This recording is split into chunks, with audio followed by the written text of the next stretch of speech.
Okay, it didn't play. Hold. Hi, we're live.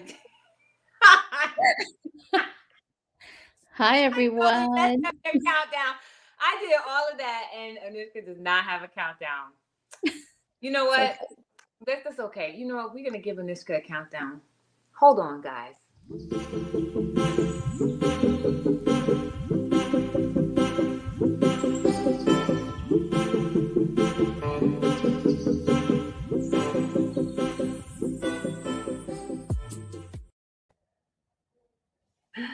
And then it was like a different one. Okay. So welcome to our latest guest, Anushka. How are you? And I'm well, thank you. I hope good. So everyone else is this, as well. good. This is Anushka Gopilall, and oh, good. We are loud and clear because we have sound issues sometimes. What is somebody called? I think the Dorito chip monster likes to show up. It's What just happens? sometimes it's just not. It just doesn't work. So I did the Nintendo thing today. Blew in, so it worked. And this is my witness. She saw me. So Definitely it did. worked. Okay.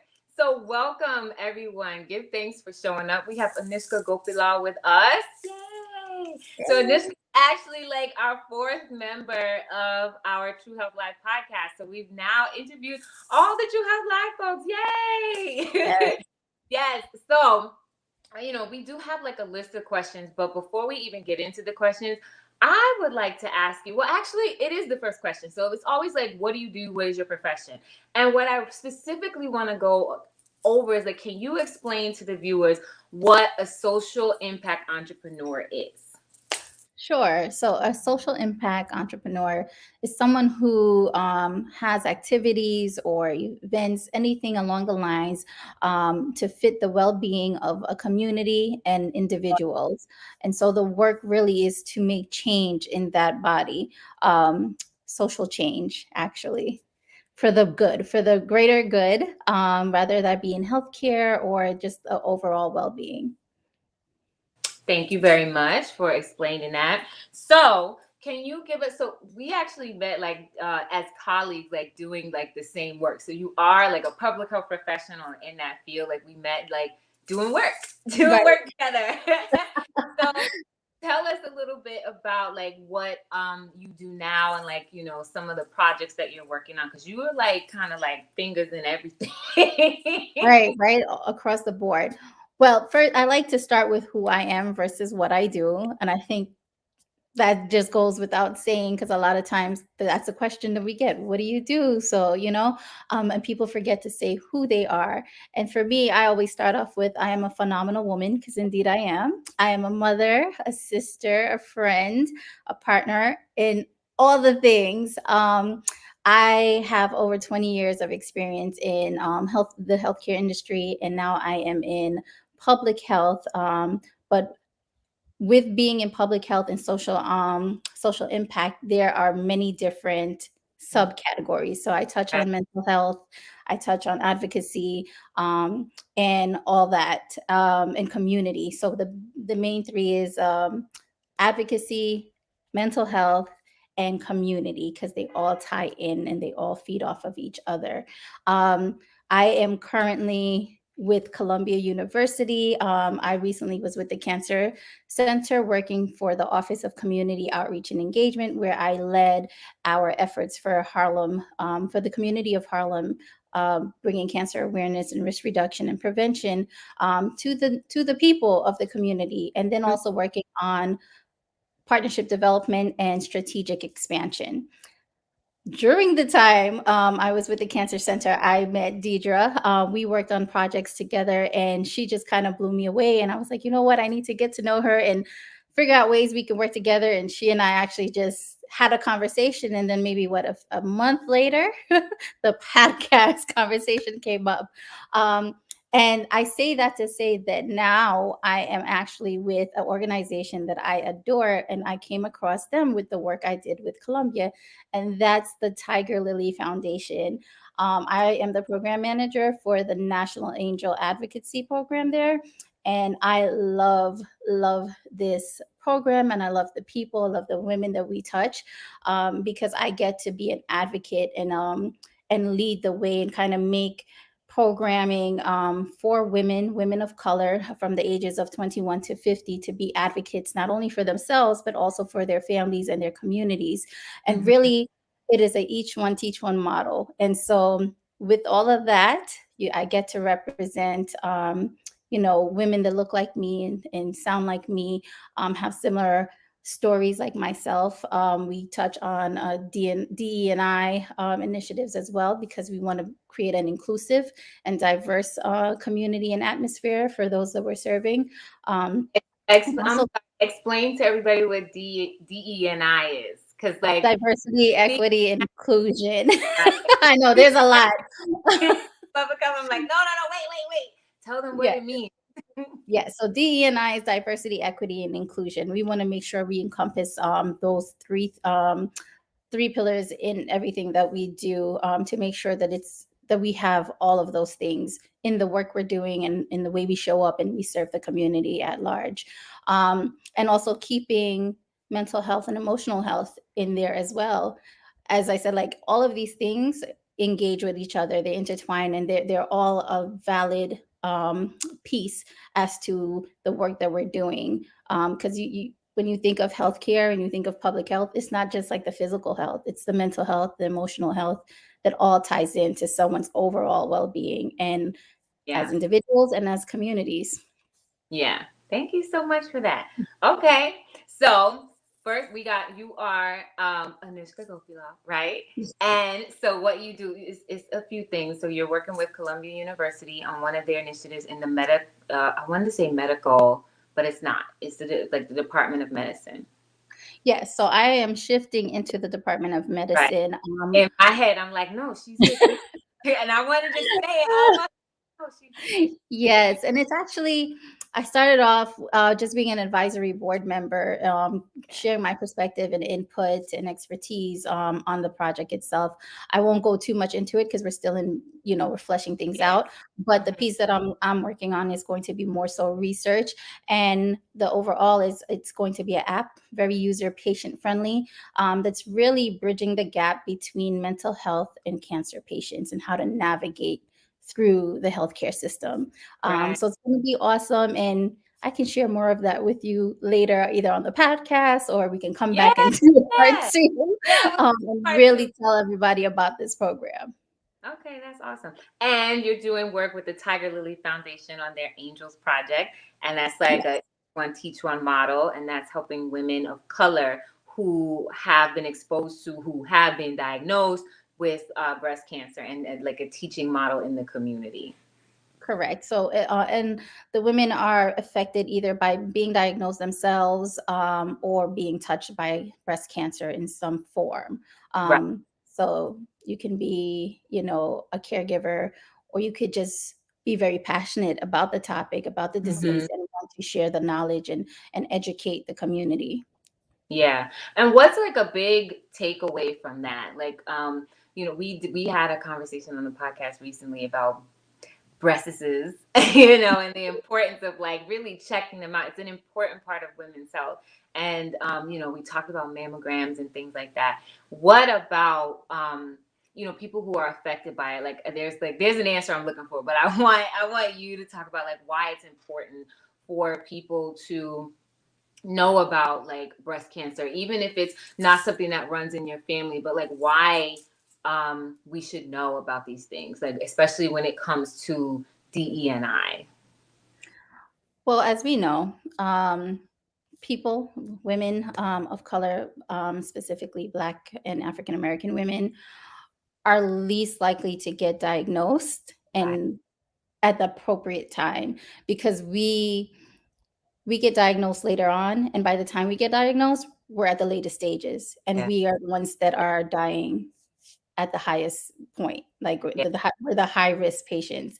And so it's very important that even if you don't have this cancer, or this disease, and it doesn't run in your family, that you are educated and knowledgeable about it, because for one, you want to stay, you want to be prevented, you want to prevent it, right? So you want to stay on top of your own health, of doing the self examinations, or keeping up with your mammals and whatnot, but also being able to share that knowledge with others. So it could be your aunts, it could be your cousins, it could be your neighbor, Mhm. um, Yeah. and with that, it's like education is free and knowledge is power. And no one, I believe, no one should keep knowledge to themselves, because it's a disservice, right? If I know all these things and have this wealth of knowledge and keep it to myself and don't share it with others, what good does that do, right?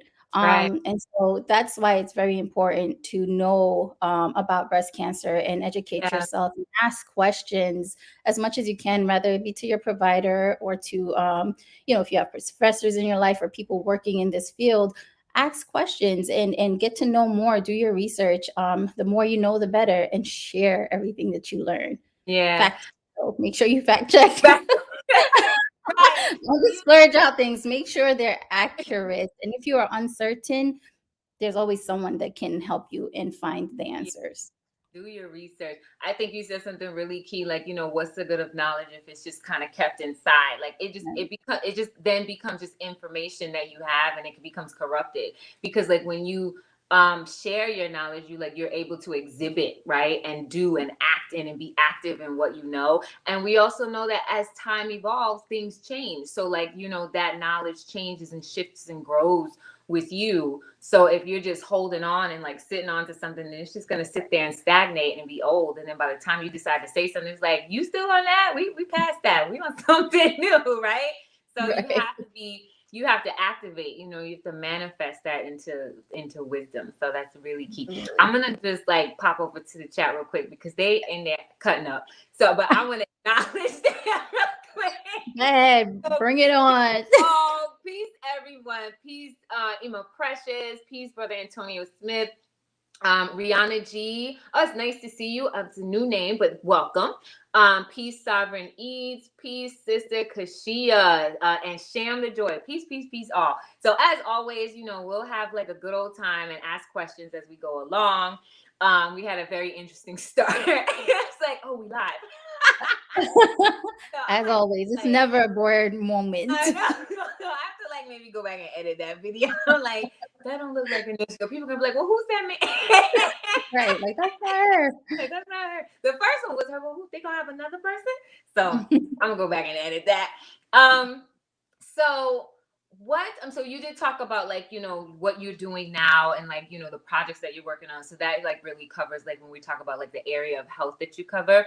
So I'm always interested because as you know, like public health, I always like do this sometimes. Like this show really started out of a blog post that I did when I Mhm. was going over what you can do in public health. So out of that, like spurned like well, here's some examples. Let's interview some people, right? So, and in that blog, we talk about like the different areas of public health. There's health law, there's social and behavioral, or like community health or neighborhood health. Like, there's policy, which is under law. There's environmental. There's so many different things you can do, and in those brackets, there's all these like subcategories, right? You can be a toxicologist, and that falls under environmental health, but it could also fall under biostats and epidemiology as you like tabulate, the research. And so there's so many different like connections Layers. that people can make. And I'm gonna say it. There's intersectionality. Yes. Intersectionality, right? In all these little pathways. So something that I'm always interested in because it means that you can either be someone who's very like administrative that kind of sits in the ivory tower or or maybe not the ivory tower, but you sit in an office somewhere, or you're someone who does a lot of like field work. So I'm always interested for people to explain and like share the types of job sites that you've been in your profession or where you are currently. Because again, as we have like MPH students or recent grads, like, kind of figuring out what they want to do, if you're not yet someplace or you're still, looking for that, like, this is what I want to do, like you can get an idea of like locations that you can be at. So can you share with us like some of the experiences you've had with like job sites? Oh, sure. I've been in all of them, the ivory tower, as you just said, and then getting the pavement, being out there in the field. And it gives you it really gives you the feel for both to see where you thrive the most. Some people like being behind the scenes and at the desk and doing all the back end work that makes things continue on and sustain and maintain and so forth, and others thrive in the actual field where they're connecting with folks. I'm one of those people that can do both, but my passion is to be outside on the field with the people, mixing and mingling, listening, and really putting in the work to hear the needs of the community. And so, really, you have to see what really is your niche, right? Or Yeah. niche, as some people say. Where do you, like I said earlier, thrive the most? Mm-hmm. Um, apply your skill set. And Mm-hmm. so there is no right or wrong answer, or one place is better than the other. It really is, to each is his own. Mm-hmm. For me, there's times where I need to slow down and be behind the scenes because I have a lot of things I want to put in place. And so that requires me, doing working plans and things like that. Identifying other people to bring them on, identifying where there's room for improvement, or where someone can come in and pick up where I can't put more time into because I'm Mm-hmm. busy doing something else.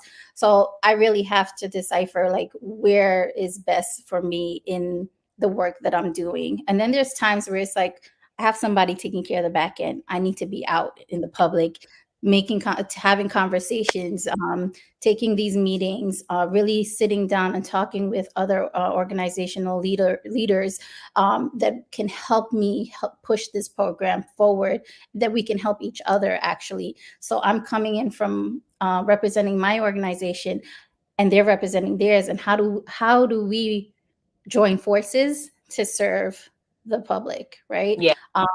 So it could be in the lab, right? That's one place I haven't worked, is in the lab.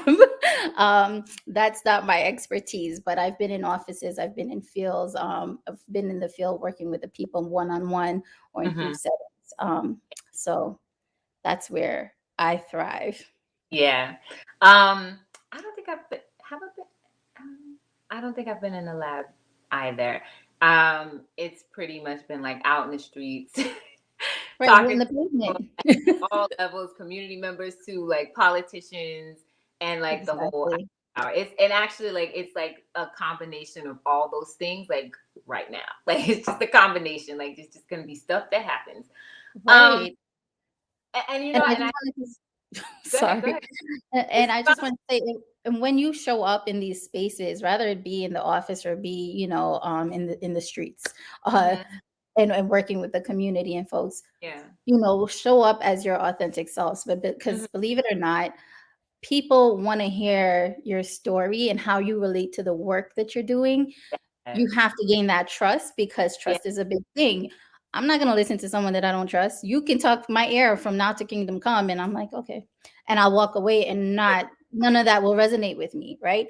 Right. So if you're doing this work and you're based in the community and whatnot, and you're doing work for the general public, you want to Yeah. be relatable and you want to bring your heart into it. A lot of times we do a lot of this work and it's just a job. It's just a job.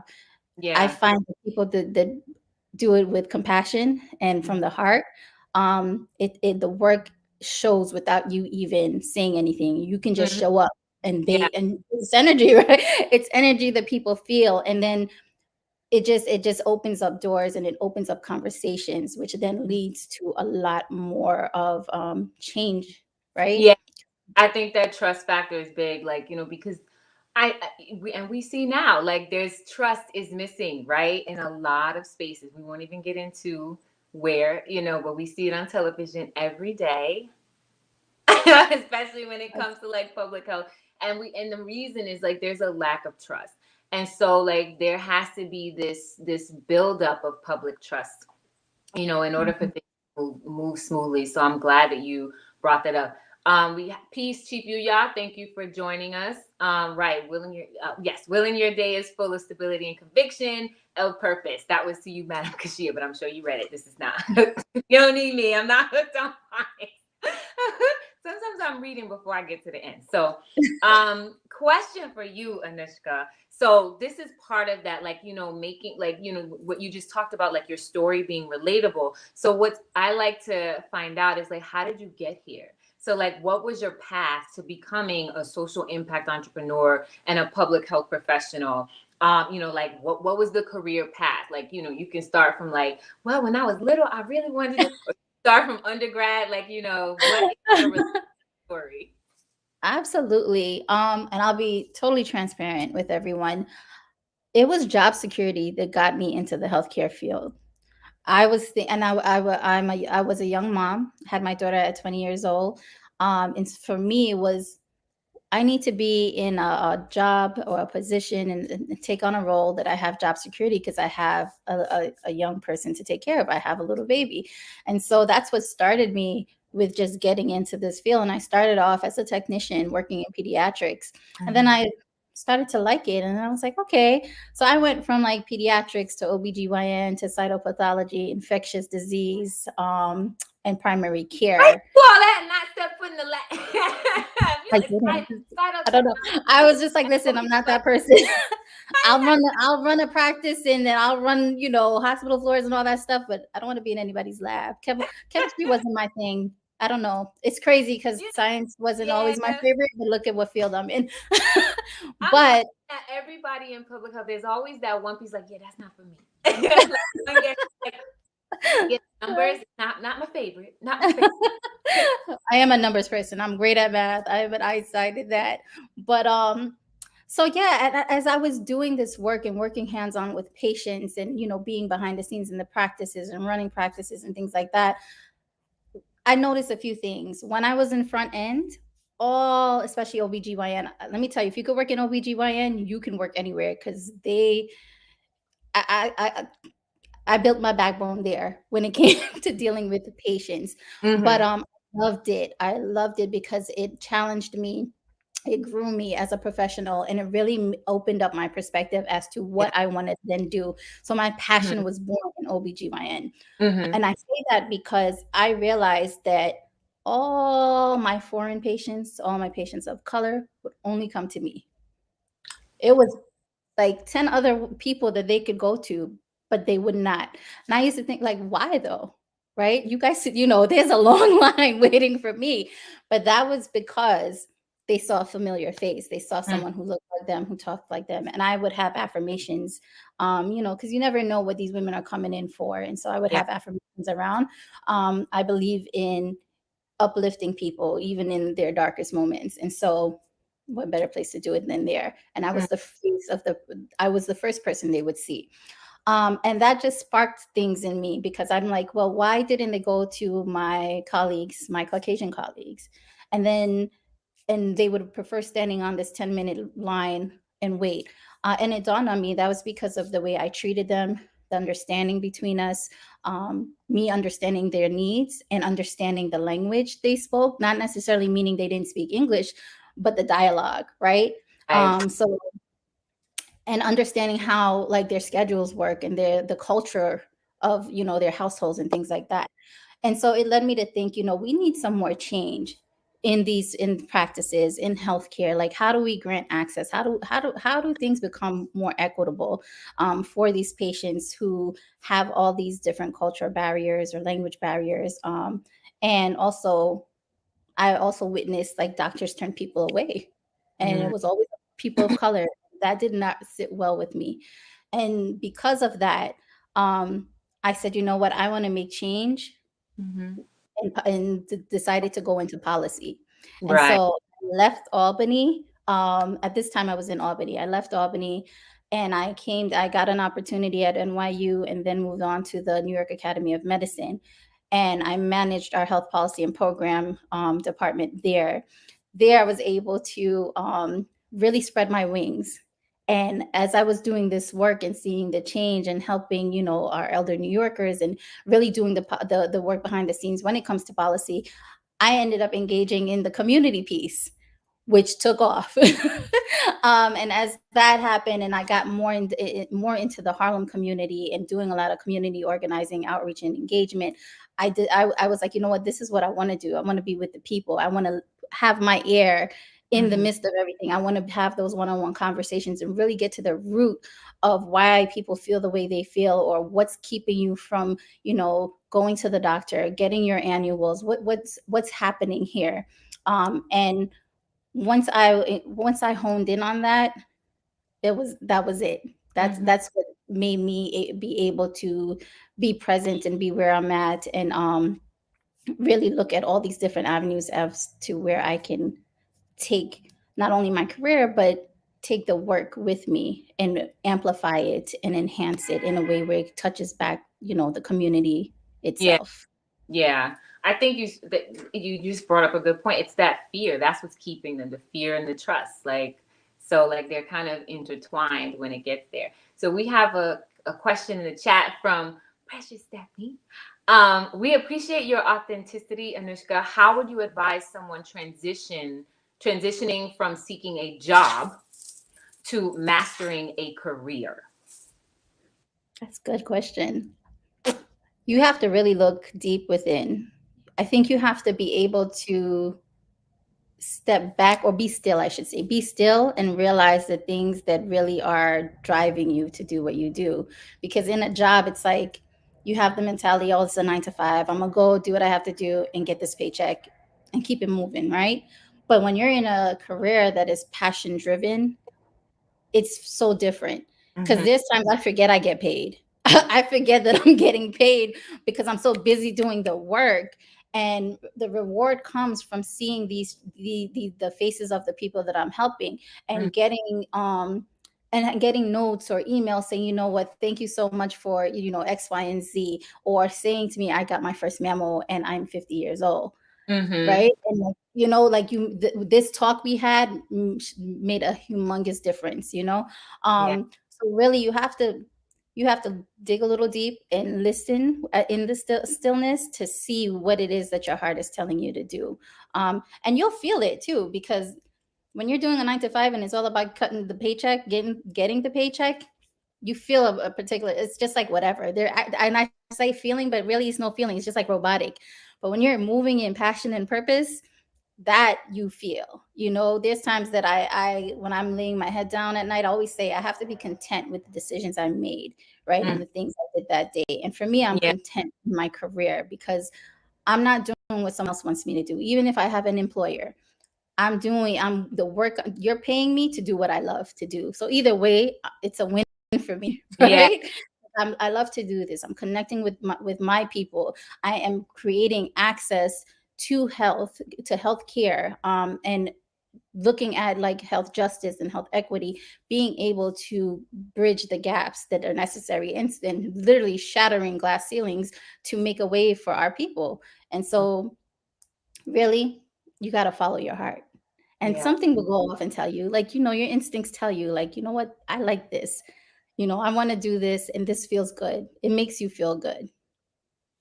Would you say that, like, then if it's something that you love, would you look at it as like, so even so if it's an employer, right? Because you're saying like sometimes I forget I get paid because I really like doing it. So if it's an employer, right? Would you look at that as like a stepping stone to doing something like on your own? Absolutely. I don't know about anybody else, but my goal is not to work for somebody for the rest of my life. Because then what I realized through my experience is that I can do this with or without an employer, and I am. And so I've realized that I've learned not to connect, or not to mold my expertise and my skill set with an employer. Because if I decide to leave that employer, or they decide to let me go, Mm-hmm. it's not stuck there. It comes with me, because I'm the one delivering it, right? The connections I make, people don't see the employer, they see me. And I Right. always lead with what the work is versus who I'm employed by, because I could be a pro and a con in the same breath. So yeah, it can be done. And I sometimes, as we all know, there's a lot of red tape working for employers. So really, again, it's to each his own. Some people are very comfortable, and it's good and it works for them. Me personally, my goal is to not always be connected to an employer, but more so stay connected with the people and continue to do this work and evolve and grow. Yeah. And The be at work. a right, and be at a point where I can start my own organization, and have people that are like me or want to, or train folks and give opportunity to folks to follow their hearts and their paths when it comes to, public health or anything health equity and health justice related. Yeah. So give us like a day in the life, because you talk about like being on the ground and meeting people. Give us a day in the life of a public health focused social impact entrepreneur. Like Oh, what's a day in Anushka's life like? oh my God. My day, well, my mother role starts everything off. So the day in the life is, of course, taking care of home, making sure my daughter gets to school and whatnot. But then I come back and, due to COVID, I'm grateful to have the opportunity to be able to work from home, get a lot done, but my days seem to be longer. So connecting with folks. I can't do it so more so in person as we used to be able to do, but I've found a way to make it work virtually, and others have as well. So being able to have those authentic conversations, even though we're through the screen, and really feeling each other, being able to touch one another without being there in person, Yeah. that means a lot to me, and I do a lot of that throughout my day. Having these conversations with my colleagues, who have big hearts and are really passion driven, that goes a long, long way, because I've witnessed in the last 2 weeks people come out of their pocket to help someone who has lost their job and has breast cancer. And Mm-hmm. so I've never been in an institution where folks are like, no, we're going to help them. And they're not looking for a budget line. They're saying, no, here, we're going to do this because this person means so much to us in this organization. And they've helped and helped us in so many ways by just sharing Yeah. their story, you Yeah. know? Um, and so having those type of connections and those conversations and just witnessing those things taking place, that tends to happen every single day at Tiger Lily. And touching on people, how where people are at, meeting folks half, not even halfway, but meeting folks where they're at. I'm noticing that we're giving each other a lot of grace nowadays. And I'm happy to say that in the position I'm able to give people grace and also give myself some grace and understand that, it's only 24 hours in a day. And though we all want to do all and be all, it's only 24 hours and we are just one person. So I keep in mind that, if things don't get done, it's okay. I have another day, and I am not a surgeon, so no one is going to die on my watch. Good. So, and, yeah, and just, doing the things behind the scenes. That's like a given. You can do that in your sleep. I gotta send this email, send that email, whatever the case may be. But my true work comes in the programming, like, having the advocacy program, doing the consulting, working with multiple clients. Having an employer behind me to back me up with certain things is awesome. One thing with having larger employers or larger institutions for me is I get to leverage those connections to bring back to the smaller organizations that are doing the grassroots work. And so Yeah. for me, I try to do that, and my network becomes their network. And like I said, each one teach one. And I don't like to keep knowledge and with me, because it doesn't serve anyone. Yeah. So that's the day in the life of me, trying to make everything work, connect folks, give back as much as I can, and really serve others and myself. Mm-hmm. Um, Also keeping a very keen eye on staying true to who I am, Mm-hmm. and following in my faith. I keep a cross around my neck just to keep me humble, um, and never forsaking my family for this career, because they go hand in hand. Everything I do really is centered around my daughter, because I know the impact I make today will fall on the next generation, and she is the next generation, as all of our children are. Um, that's my day to day, my thought processes throughout the day, and all that. What about one, like give us like a pro, which we kind of, when we talk about public health, there's always like, yeah, and I like this. So like, but like give us one pro, like pick one out of the many that you mentioned this evening, and then something that you wish you could change. A pro with public health, you get to really learn on a broader level. I feel like I get to learn so much from others, And that to me is very helpful, and it equips me to do my job better. It helps me thrive a lot better too, and think outside the box a lot as well. What was the second part to that? Something you wish you could change. I think this is easy. I like all of us. I want to change the trajectory of, like, the inequitable um, coverages, healthcare access that we have, and not having enough health justice for people that look like us and sound like us. Um, so I think that goes without saying for all of us. We want that equity across the board. And what would you tell an aspiring public health student or students interested in social impact entrepreneurship? Like, how would you guide them? How would you advise them? It's going to get challenging. It'll be challenging. There'll be times that you want to just say, you know what, I need an easier profession, but don't give up. And Ooh, always remember, I know that feeling. It's like, remember, can I always still answer remember the your phone? why. Right. Right. You like, oh my God, I got to do all of this, or Can I still- you come across a lot of barriers, but remember your why you set out to do all of this, why you invested so much into this particular path, and keep going, because at the end of the day, when it's all said and done, as long as you stay true to who you are and what your why is, and Mhm. what's motivating you and propelling you forward, you'll be all right. And you're going to be satisfied at the end of it. Okay. Stay true to your why. Okay. Yes. That's all I had. Peace, talk to your speakers. Greetings, greetings, greetings. I don't think we have any other questions in the chat. However, if you do think of any more questions, because I've run out of questions.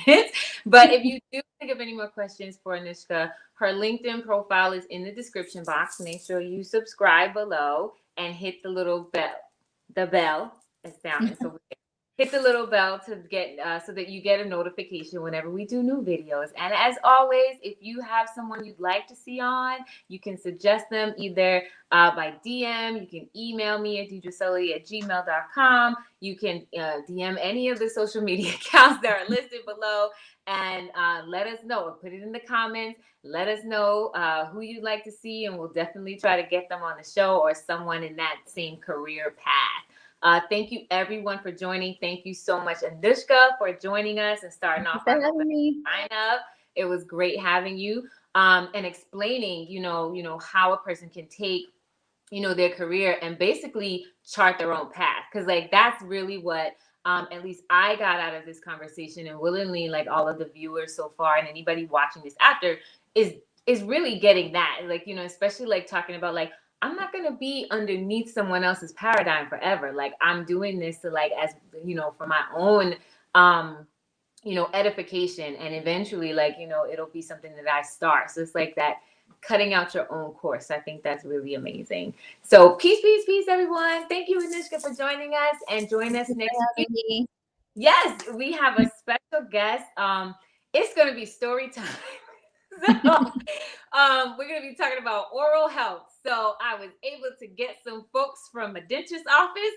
So we're going to be talking about the whole braces story. So make sure you tune in, and you'll see all the drama. We're going to be showing, like, teeth and progression. Like, literally, I have loose teeth hanging around. So we'll talk about all of that. So join us next week as we talk about that. Thanks again, Anushka, for joining us, and we'll see you next time. Peace.